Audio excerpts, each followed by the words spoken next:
কোরআন এবং হাদিসে ইসলাম যে শব্দটা মানে ইসলামে আমরা যে শব্দটা পাই জি সদুপদেশের জন্য সেই শব্দটা হচ্ছে নাসিহা।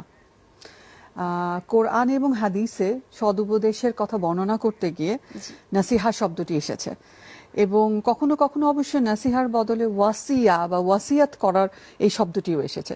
তা আমরা কিন্তু আমাদের বাংলা ভাষায় এই দুটি শব্দ ব্যবহার করি। আমরা যেমন আমাদের পেরেন্টসদেরকে বলতে শুনি বা আত্মীয় স্বজনরা অনেক সময় মুরব্বীরা বলেন যে তাকে একটু নাসিহাত করো, তার মানে তাকে একটু উপদেশ দাও এবং ভালো উপদেশ দাও। নাসিহাত সব যখন আমরা বলি তখন মনে করি যে তাকে একটা সদ উপদেশ দেওয়া। আবার অনেক সময় বাবা মা বৃদ্ধ অবস্থায় ছেলেপেলেদের বলে যান যে আমি ওসিয়াত করে যাচ্ছি যে তুমি যেন এই কাজটি করো। সো এই জিনিসগুলি কে আমরা আমাদের ইসলামিক যে টিচিং সেখান থেকে এসছে। তো স্পেসিফিক্যালি যদি হাদিস বা কোরআনের দিকে তাকাই, হাদিসে একটা হাদিস খুবই আমাদের ওয়েল নোন হাদিস, সেখানে বলা হচ্ছে যে আদ-দীনু নাসিহা, মানে এই যে দিন, এই যে ইসলাম, এই ইসলামই আসলে একটা সদুপদেশ। মানে আমাদের কাছে যে এই যে আল্লাহর বিধান এসছে, এই দিন ইসলাম এসছে, কোরআন এসছে, যে দিনের কথা বর্ণনা করছে, এটা কিন্তু নাসিহা হিসেবে এসছে। এটা কিন্তু এমন না যে এই বাণী দিয়ে আমাদেরকে আল্লাহ তাআলা কিন্তু আমাদের কাছে নাসিহাটা পৌঁছাচ্ছেন, এটা মানবো না না মানবো সেটা কিন্তু আমাদের উপরে। এমন না যে এটা দিয়ে আমাদেরকে বাধ্য করা হচ্ছে যে তোমরা মানোই, তাহলে তো এটা আসলে উপদেশ হতো না। উপদেশ হচ্ছে যে আমাদেরকে জানানোর জন্য, আমাদেরকে ভালো পথে ডাকার জন্য কিছু অ্যাডভাইস আসবে আমাদের কাছে এবং আমরা সেটা গ্রহণ করে সেটা মেনে চলবো। আর যদি না মেনে চলি সেটার দায়িত্ব আমাদের।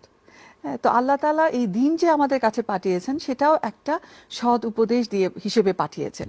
এবং আল্লাহ সুবহানাহু ওয়া তাআলা কোরআনে বারবার বলছেন যে তার নবী এবং তার রাসূলরা যারা আল্লাহর মেসেঞ্জার যারা এসেছেন আমাদের কাছে, তারা প্রত্যেকে এই উপদেশ নিয়ে এসছেন। যেমন সূরা আরাফে হুদ আলাইহি ওয়াসাল্লাম, শুআইব আলাইহি ওয়াসাল্লাম, সালেহ আলাইহি ওয়াসাল্লাম, এই যে নবী রাসূলরা আছেন, সেই সূরা আরাফে আল্লাহ তাআলা তাদের এক্সাম্পল দিয়ে বলছেন যে তারা তাদের লোকদেরকে ডেকে বলছেন যে আমরা হচ্ছে আল্লাহর রাসূল এবং আমরা তোমাদের কাছে একটা উপদেশ নিয়ে এসেছি, ভালো উপদেশ।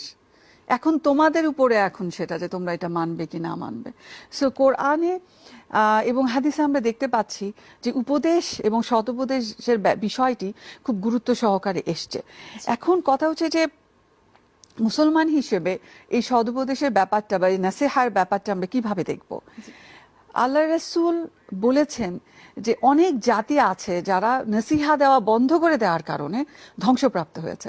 তার মানে কিছু কিছু জাতির এক্সাম্পল তিনি দিয়েছেন যেখানে লোকজন কোনো এক সময় বিরক্ত হয়ে হোক বা কেয়ারলেস ভাবে হোক, যে কারণেই হোক, একে অপরকে ভালো উপদেশ দেওয়া বন্ধ করে দিল এবং এই কারণে আল্লাহ তাআলা তাদের ধ্বংস করলেন।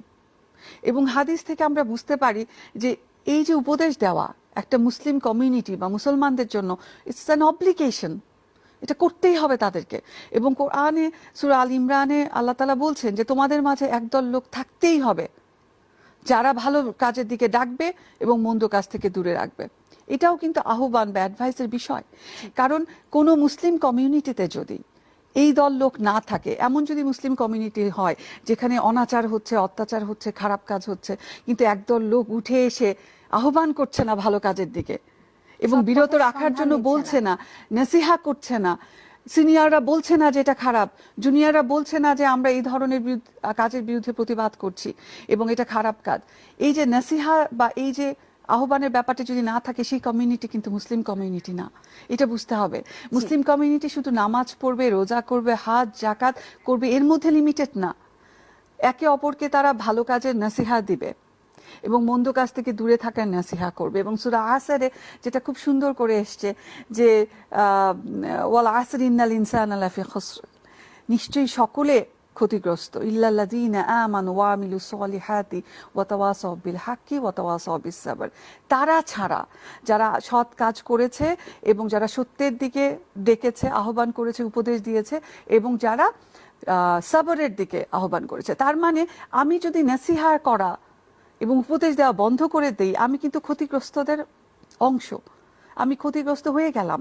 আল্লাহ তাআলা এই জন্য প্রতিটি মুসলমানের জন্য সদুপদেশ দেওয়া এবং অন্যকে ভালোর দিকে ডাকা, বন্ধু থেকে সরিয়ে রাখা, এই জিনিসটি মুসলমানদের জন্য ফরজ করে দিয়েছেন, অব্লিগেশন করে দিয়েছেন। সম্প্রদায়ের পরে সম্প্রদায় একটা সৎ পথের উপদেশ দানকারী বা সন্ধান দানকারী একটা অংশ প্রত্যেকটা সমাজেই থাকা আমাদের উচিত। আপু, আমরা আলোচনার এই অংশে আমাদের অডিয়েন্স থেকে একটা প্রশ্ন নিয়ে নেব। অডিয়েন্স নাম বলে প্রশ্ন করুন। আপু, আমার নাম কেয়া। আমার প্রশ্ন হচ্ছে, বাবা মা বা আত্মীয় স্বজন পুরানো ধ্যান ধারণা হলে তাদের উপদেশ শোনা কতটা জরুরি? ধন্যবাদ। আজকের এই জেনারেশন বা নতুন প্রজন্মের বাচ্চাদের এটা একটা কমপ্লেইন যে তাদেরকে যখন তাদের পিতামাতা বা মুরব্বী যারা আছেন তারা যখন উপদেশ করছেন, দিচ্ছেন যে এটা করো কিংবা ওটা করো না, তখন তারা বলছেন যে তাদেরকে যেন তারা বুঝতে পারছেন না, বাচ্চাদের মন না বুঝে জোর করে তাদেরকে উপদেশ দেওয়া হচ্ছে।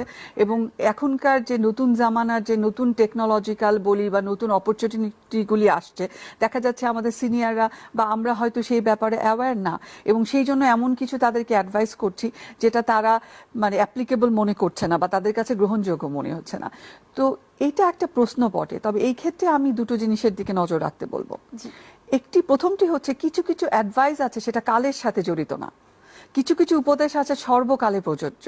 যদি পিতামাতা বলেন যে তুমি সৎভাবে চলবে, তুমি সত্য কথা বলবে, হারাম কাজ থেকে তুমি দূরে থাকো, হালাল রুজি তোমাকে করতে হবে, তুমি নামাজ আদায় করো, জাকাত দাও, এবং তুমি অন্যের ক্ষতি করো না, এবং তুমি অহংকারী হয়েও না, এবং তুমি আল্লাহর যে বিধান যে সীমা আছে সেটা লঙ্ঘন করো না, এগুলি কিন্তু ইউনিভার্সাল। এটা কিন্তু কোনো যুগেই বদলাবে না। এই উপদেশটা নতুন প্রজন্মের জন্য যেমন প্রযোজ্য, পুরনো প্রজন্মের জন্য প্রযোজ্য। কিন্তু কিছু কিছু অ্যাডভাইস আছে যেগুলি অ্যাপ্লিকেশন ওরিয়েন্টেড। অ্যাপ্লিকেশন মানে মানে ফিলসফিক্যাল না, যেটা চিন্তার দিকে না, বরঞ্চ কাজকর্ম বা অ্যাপ্লিকেশন ওরিয়েন্টেড। যেমন হয়তো অনেক আগে মেয়েদের স্কুল কলেজে যাওয়া লিমিটেড ছিল এবং পিতামাতারা মনে করতেন তাদেরকে কম পড়াশোনা করিয়ে বিয়ে শাদী দিয়ে দিলেই কল্যাণ। কিন্তু আজকে আমরা দেখছি যে মেয়েদের শিক্ষার সুযোগ সুবিধা বেড়ে গেছে এবং আসলে একটা কমিউনিটির ছেলে মেয়ে উভয়কেই শিক্ষিত হতে হবে, এবং ইসলাম মানুষের প্রতিটি মুসলমানের জন্য শিক্ষা গ্রহণ করা ফরজ করে দিয়েছে। সুতরাং এটা ইসলামের বিধানের মধ্যেও পড়ে যে আমরা সবাইকে শিক্ষিত করব। এখন যদি কোনো পিতামাতা বলেন যে না, আমি আর তোমাকে পড়তে দিতে চাই না, তুমি ক্লাস 10 পাশ করেছো, নাও আমি তোমাকে বিয়ে দিয়ে দিব এবং তোমার আর কিছু জানার দরকার নাই, এবং সেইভাবে তুমি নিজেকে তৈরি করো এবং এই অ্যাডভাইস মানো, তাহলে আমি বলবো যে এখানে সুযোগ আছে যে পিতামাতা বা মুরব্বীদের যেই কথা শুনতেই হবে। আমি বলবো এখানে বিদ্রোহী হয়ে যাওয়ার সুযোগ নেই, কিন্তু আমি বলবো যে তাদের সাথে একটা কমিউনিকেশনে আসা, কথাবার্তা বলা, এবং তাদের সাথে একটা আন্ডারস্ট্যান্ডিং এ আসা যে তারা কেন এটা বলছেন এবং কেন সেটা শোনা আমাদের জন্য কঠিন হয়ে যাচ্ছে বাচ্চাদের জন্য। আবার বিয়ে শাদীর ব্যাপারে অনেকে খুব ট্র্যাডিশনালি বিয়ে করাতে চান, তারা অ্যারেঞ্জ ম্যারেজে বিশ্বাস করেন এবং ছেলে মেয়েদের পছন্দ অপছন্দের দিকে বেশি নজর না দিয়ে সেটা চাপিয়ে দিতে চান। ইসলাম কিন্তু এটা পছন্দ করে না। আল্লাহ রাসূল কিন্তু একজন নারী এসে বলেছিলেন, হে আল্লাহ রাসূল, আমার পিতামাতা আমাকে অল্প বয়সে বিয়ে দিয়ে দিয়েছে, কিন্তু আমি কি এই বিয়ে এখন ক্যান্সেল করে দিতে পারি, কারণ আমি এখন প্রাপ্তবয়স্ক হয়েছি? আল্লাহ রাসূল সাল্লাল্লাহু আলাইহি ওয়াসাল্লাম তাকে বললেন, হ্যাঁ তুমি পারো। তখন আল্লাহ রাসূল সাল্লাল্লাহু আলাইহি ওয়াসাল্লাম তাকে জিজ্ঞেস করেন, তুমি কি আসলে এই বিয়ে মানে ছেড়ে দিতে চাচ্ছ, এই বিয়ে বাতিল করে দিতে চাচ্ছ? তখন সেই নারী বললেন যে না, আমি বাতিল করতে চাচ্ছি না, কিন্তু আমি সবাইকে জানাতে চাচ্ছি যে মেয়েদের এই অধিকারটা আছে যে তারা যখন চায় তখন তাদের যদি পছন্দ না হয় তারা সেটা ক্যান্সেল করে দিতে পারে, বাতিল করে দিতে পারে। তো এখানে এই জিনিসটি বুঝতে হবে যে আল্লাহ রাসূল সাল্লাল্লাহু আলাইহি ওয়াসাল্লাম বিয়ে শাদীর ব্যাপারে উভয় পক্ষ, পাত্রপাত্রীর মনের ইচ্ছা, তারা কি ধরনের জীবন সঙ্গী চায় সেটাকে প্রায়োরিটি দিয়েছেন। সেই সাথে পিতামাতার অ্যাডভাইস এবং তাদের যে উপদেশ সেটাও সাথে রাখতে বলেছেন, কারণ এই দুটো মিলিয়ে যাতে কল্যাণ আসে। তো আমরা বলবো যে ইয়াস, জেনারেশন গ্যাপের কারণে কিছু কমিউনিকেশন তফাৎ হবে, এবং সেই জন্য আমি ইয়াং জেনারেশন এবং আমাদের ওল্ডার জেনারেশন দুই তরফকে বলবো একটু খেয়াল করতে। আমি বলবো যারা সিনিয়র আছেন তারা এই জামানার এই সময়ের যে ইস্যুগুলি আছে সেগুলোর ব্যাপারে আপনারা সচেতন হন, এবং বাচ্চাদেরকে যদি আসলেই আপনি সঠিক পথে চালাতে চান আপনাকে নলেজেবল হতে হবে, ইনফরমেশন আপনার থাকতে হবে। আর তেমনি ইয়াঙ্গার জেনারেশন আছে তাদেরকে বলবো যে যারা আমাদের বড় আছেন তারা অনেকটা জীবনটাকে অনেক দেখেছেন, তারা যেই জায়গায় ভুল করেছেন সেখান থেকে শিক্ষা নিয়েছেন, যেই জায়গায় তারা সুফল পেয়েছেন সেখান থেকে শিক্ষা নিয়েছেন। তারা যখন তাদের সেই নলেজের উপর, এক্সপিরিয়েন্সের উপর বেস করে আমাদেরকে উপদেশ দেন, সেটার কিছু উপকারিতা আছে, আমরা যেন মনোযোগ দিয়ে শুনি। বর্তমান সময়ে সামাজিক অবস্থাটা অনেক বেশি ক্রিটিক্যাল হয়ে গিয়েছে, এবং সেই সমসাময়িক যে আলোচনায় আমরা ছিলাম, আমরা এই আলোচনায় আবারও ফিরে আসবো। একটা চমৎকার আলোচনা করছিলাম, তবে তার আগে